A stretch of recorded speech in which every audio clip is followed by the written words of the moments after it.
Hello everyone, we welcome you on OS Tech OS, and today we are going to tell you how to activate the floating window option in Google Keyboard newest update. You can get by just tapping on the Google and three dot menu available in the Google keyboard. This is how you can get the updated floating window option. The floating window option comes with the resize option and the moving option by having the cursor down the keyboard. Typing with this is very easy and you can get many functions with this. It gets dim if you are not typing in, and you can move it by just pressing the cursor menu, and you can resize them.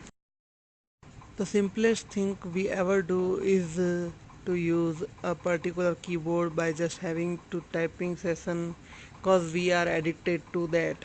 And if that keyboard comes with the newest functions available in the market, so you just don't need to switch from any other keyboard to this keyboard or other keyboard to from this keyboard. So you can get the best of best from Google, cause Google is doing well in app market. So you just have to get your fun by having this keyboard.